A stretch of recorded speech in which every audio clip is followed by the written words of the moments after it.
નમસ્કાર, હું છું આપની સાથે હિરલ મહેતા। વલસાડ જિલ્લાના વાતાવરણમાં પલટો આવ્યો છે। વાપી તેમજ આજુબાજુના વિસ્તારોમાં વરસાદી માહોલ જામ્યો છે। અનેક વિસ્તારમાં વરસાદથી પાણી પણ ભરાયેલા જોવા મળ્યા।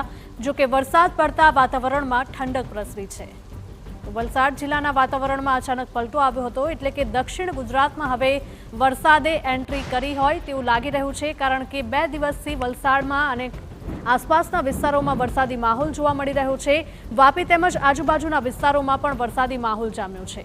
તો અનેક વિસ્તારોમાં વરસાદથી નીચાણવાળા વિસ્તારોમાં પાણી ભરાયેલા હોય તેવા દ્રશ્યો પણ સામે આવ્યા, જેના કારણે સ્થાનિકોને હાલાકી। સંવાદદાતા નિલેશ જોડાયા છે વધુ માહિતી સાથે। નિલેશ, વલસાડ જિલ્લાના વાતાવરણમાં પલટો આવ્યો છે અને અનેક વિસ્તારોમાં પાણી પણ ભરાયેલા જોવા મળ્યા।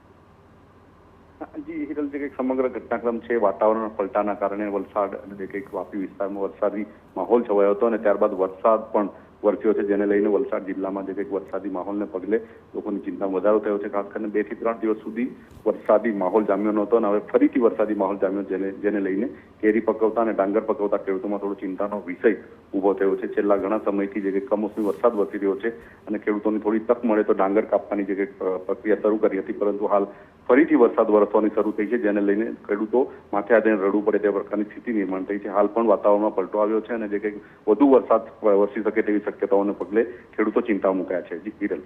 જી નિલેશ, માહિતી બદલ આપનો આભાર। તો દક્ષિણ ગુજરાતમાં વરસાદે એન્ટ્રી કરી હોય તેવા દ્રશ્યો સામે આવી રહ્યા છે। વલસાડ અને વલસાડ સહિતના આસપાસના જેટલા પણ વિસ્તારો છે ત્યાં વરસાદી માહોલ જામ્યો છે। આ સાથે જ નીચાણવાળા વિસ્તારોમાં પાણી ભરાવાની પણ શરૂઆત થઈ ગઈ છે। આ સાથે જ વાપી અને વાપીની આસપાસના વિસ્તારોમાં પણ વરસાદ વરસી રહ્યો છે। અનેક વિસ્તારોમાં વરસાદથી પાણી ભરાવાની સ્થિતિ ઉત્પન્ન થઈ છે, તો વરસાદ પડતા વાતાવરણમાં ઠંડક પણ પ્રસરી છે, જેના કારણે સ્થાનિકોને ગરમીમાંથી રાહત મળી છે।